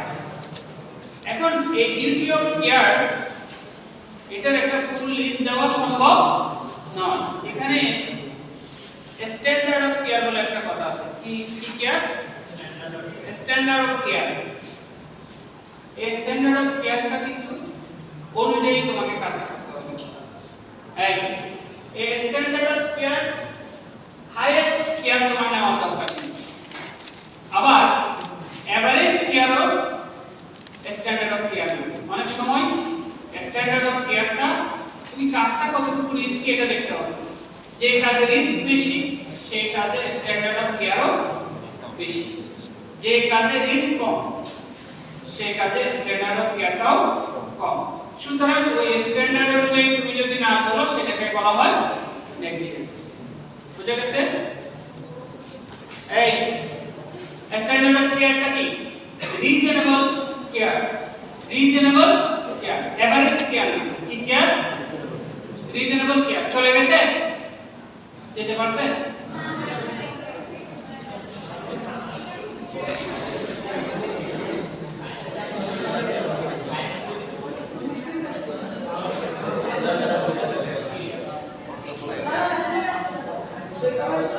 এটা কি আমি ক্লাস করলে শুধু আসে?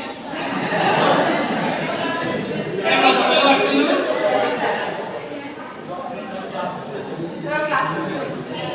আমার ছেলেকে আজকে স্কুলে নিয়ে যাচ্ছি। যে বাবা আমার একটা সাবজেক্টে ভালো হতো না।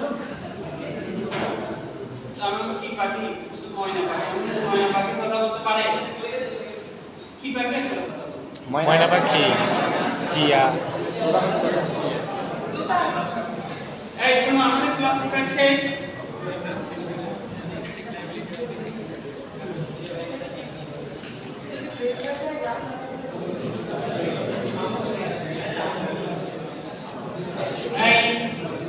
তাহলে রিজনেবল কেয়ার কি? স্ট্যান্ডার্ড অফ কেয়ার সব সময় রিজনেবল হবে। যেখানে রিস্ক বেশি সেখানে কিউ বেশি। স্ট্যান্ডার্ড কেয়ার আর রিজনেবল কেয়ার কোনটা? রিজনেবল কেয়ার হচ্ছে একজন রেশনাল মানুষ যেটা করত ওই ক্ষেত্রে সেটা করা। একজন রিজনেবল মানুষ যেটা করত সেটা করা। কেউ বেহুশ হয়ে গেছে, তাকে মুখে পানি ছিটাতে হবে। তারপরে কেউ মনে হয় মারা গেছে, এই যে হার্ট অ্যাটাক। অর্থাৎ যার যেটা ডিউটি, যেমন ডাক্তার এই দেখতে পাচ্ছেন যে তার পালস চলে যাচ্ছে, কিন্তু সে পিসিআর বলে ইত্যাদি ইত্যাদি যেগুলো ওগুলো না করে সে বসে থাকতে পারবে না, তাকে তার ওই কাজটা করতে হবে। সেই রিজনেবল কেয়ারটা কি? যেমন বৃষ্টি আসলে ছাতা যদি থাকে তাড়াতাড়ি ছাতাটা খুলে মাথার করতে হবে। কিন্তু কিছু কিছু লোক এমন আছে যে সে মানে আরো বেশি এটা বন্ধ হয়ে রাখবে। এটা স্ট্যান্ডার্ড অফ কেয়ারের সাথে যায়। বুঝা গেছে? তাহলে স্ট্যান্ডার্ড অফ কেয়ার হচ্ছে একজন রেশনাল মানুষ একটা বিষয়ে যেরকম রিঅ্যাক্ট করতো সেটা করে। এবং এই ক্ষেত্রে আগেই বলছি তোমাদেরকে যে প্রফেশনাল স্কিল ছাড়া কোনো কাজ করা, প্রফেশনাল স্কিল ছাড়া কোনো কাজ করা এটাও নেগলিজেন্সের অংশ। যেমন ওই যে বললাম ওয়ার্ক যদি সে অপারেশন করে ফেলে সেটা কিন্তু সমস্যা। এই নেগলিজেন্সের জন্য অর্ডিনারি নেগলিজেন্স, ক্রিমিনাল নেগলিজেন্স এবং গ্রস নেগলিজেন্স এরকম। এবং যেখানে বেশি নেগলিজেন্স হবে সেখানে সিভিল কেসে বেশি কম্পেনসেশন পাবে। বুঝা গেছে? এখানে একটা জিনিস ইম্পর্টেন্ট, সেটা হচ্ছে subjective theory of negligence, objective theory of negligence. কেউ কেউ মনে করে negligence is a state of mind. Negligence is a state of mind. আর কেউ কেউ মনে করে যে এটা সাবজেক্টিভ কোনো বিষয় না, বরঞ্চ act of negligence is negligence. অর্থাৎ সে কেয়ার নেওয়ার পথে ছিল কেয়ার নেয়নি, এটাই হচ্ছে নেগলিজেন্সের জন্ম দিয়েছে।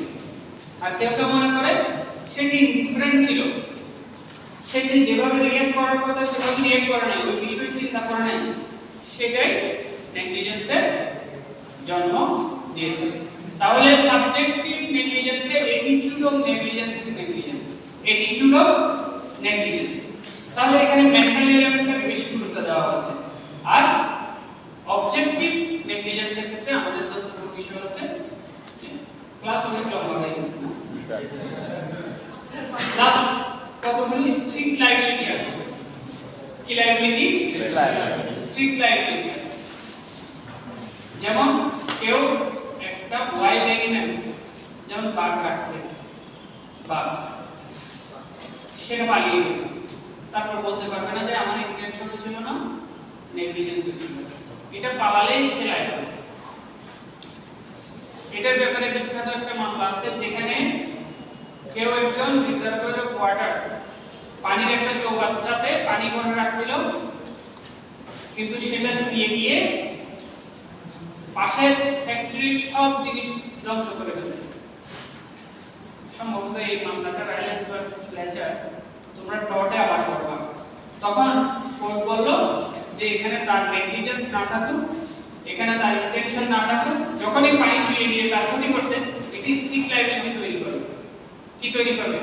তাহলে যে জিনিসগুলো প্রমাণ করার উপায় নেই এবং যেখানে হার্মটা প্রিভেন্ট করা লয়ের উদ্দেশ্য, সেগুলোতে ল স্ট্রিক্ট লায়াবিলিটি ইম্পোজ করে থাকে।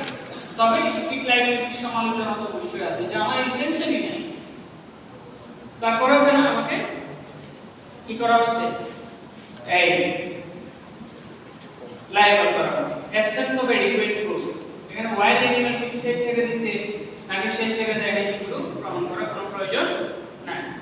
এবং স্ট্রিক্ট লায়াবিলিটির ক্ষেত্রে তিনটে এলিমেন্ট পাওয়া যায়। কয়টা?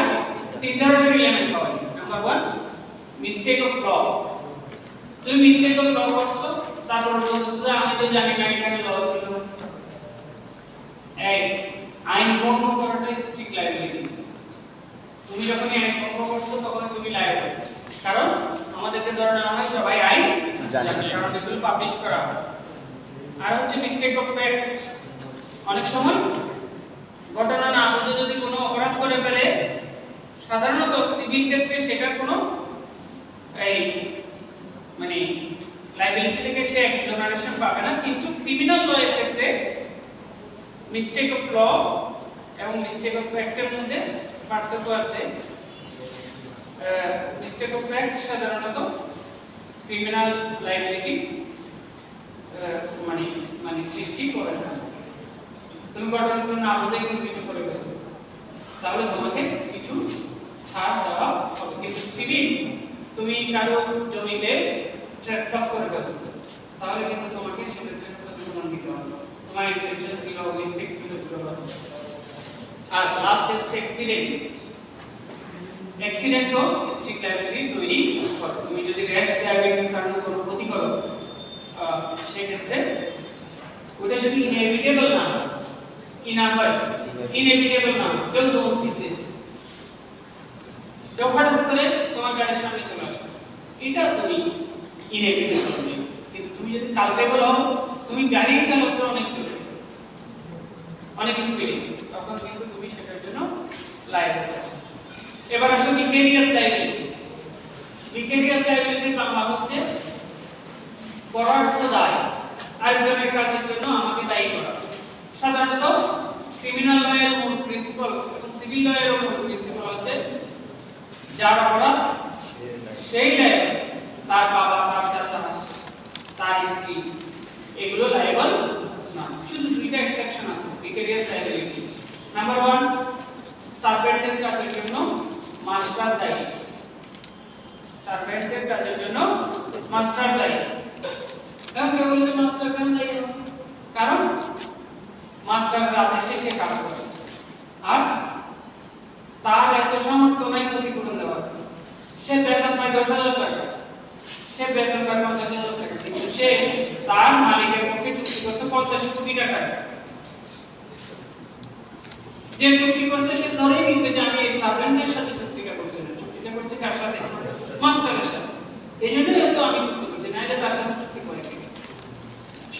মাস্টারের কাজের জন্য সার্ভেন্ট দায়ী হবে।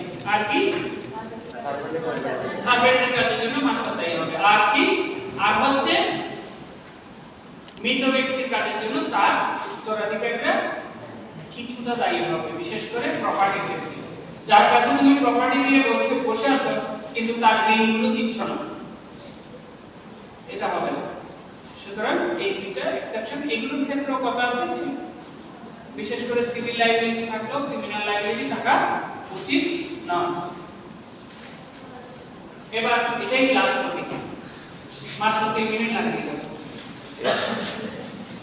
সেটা হচ্ছে মেজার অফ ক্রিমিনাল লাইবিলিটি। কিভাবে নির্ধারণ করবে? তুমি যে কাউকে ক্রিমিনালি লাইবল করবা, বেশি পানিশমেন্ট দিবা, কম পানিশমেন্ট দিবা, এগুলো কিসের উপর নির্ধারণ করবে? এখানে একটা বিষয় একটা শব্দ প্রপোর্শনালিটি।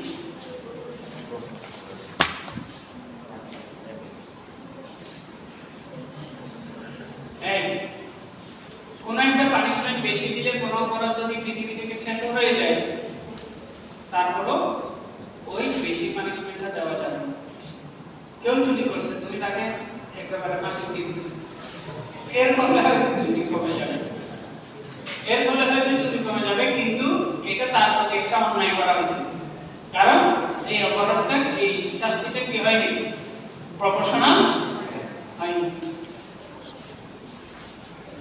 এখন আমাদের এখানে হচ্ছে না যে বেশি অপরাধ করছে সে পালিয়ে গেছে, আর যে কম অপরাধ করছে সে আটকে গেছে।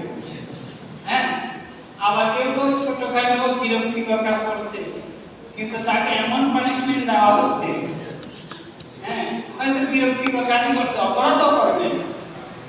হ্যাঁ, কি করে নাই? অপরাধ এটা সংজ্ঞার মধ্যে ফেললে অপরাধ হবে না, সংজ্ঞার মধ্যে ফেললে কি হবে না, অপরাধ হবে। যেমন কেউ তার কোনো ক্ষমতা নাই, গত আমলে হম্বিতম্বি করছে, তাকে ওকে মেরে ফেলবো, ওকে কেটে ফেলবো, কিন্তু সে জীবনে কখনো বিপ্লব মারবে, সে আটকে গেছে। বুঝতে পেরেছ? তাকে পানিশমেন্ট দেওয়া হবে কত, 10 মাস করে, বুঝছো?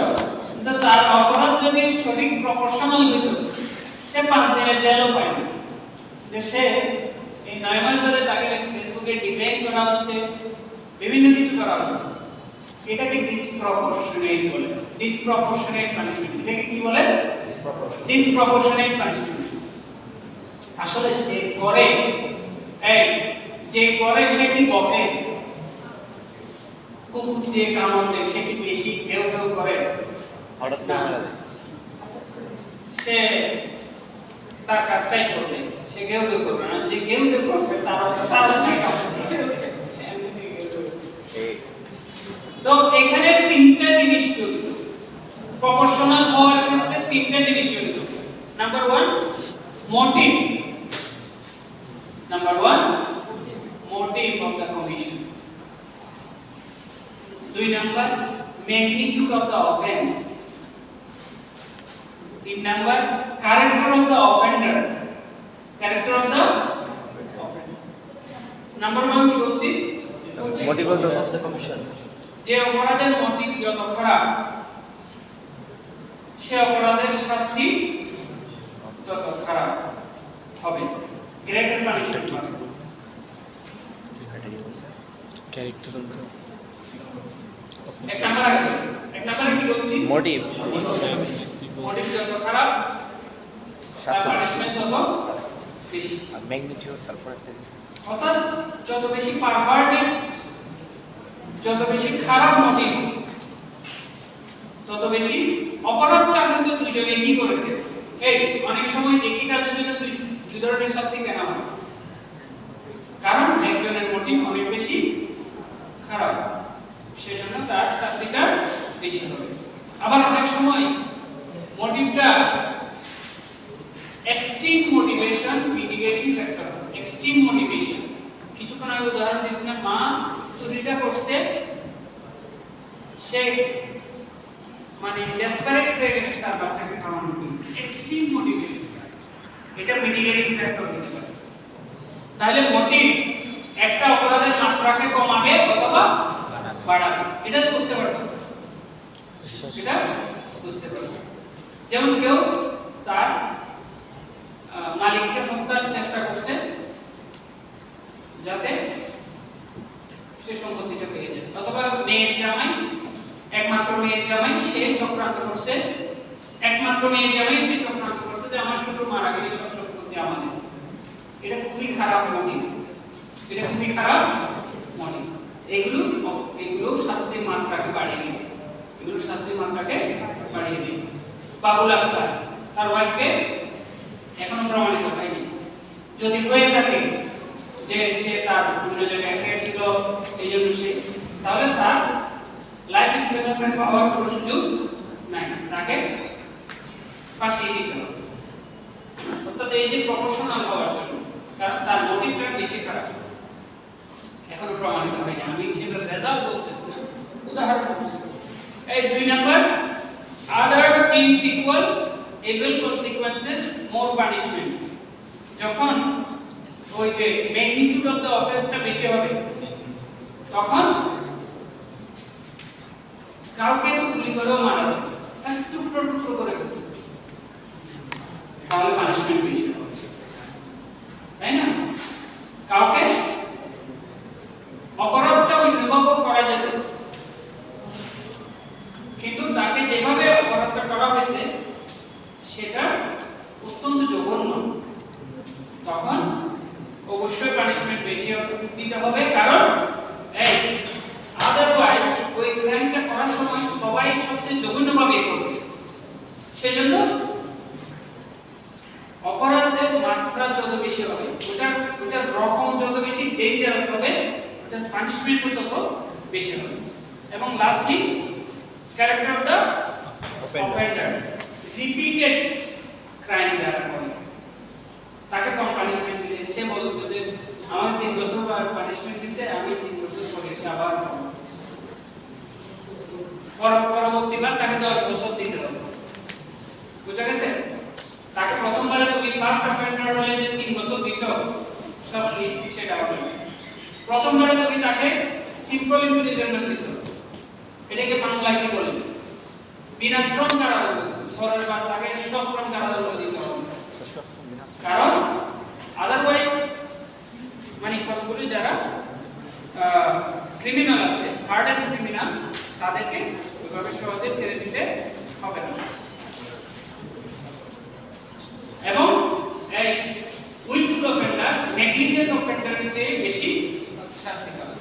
তাহলে তোমরা বুঝতে পারছো যে অপরাধের মাত্রা নির্ধারণের জন্য মোটিভ অত্যন্ত গুরুত্বপূর্ণ। বেশ,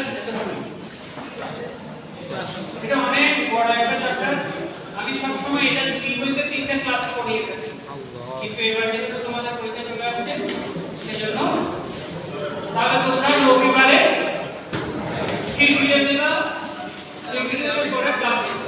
আমি কালকে ক্লাসটা আজকে নিয়ে আসছি, আমার মাকে কালকে ডাক্তার অ্যাপয়েন্টমেন্ট আছে, এটা একটা আজকে নিয়ে গেলাম। তো এবার ক্যাম্পাসে আসবো আমি শেষের দিকে, অন্য কাজ আছে। তোমাদের ক্লাস কয়টা পর্যন্ত আছে?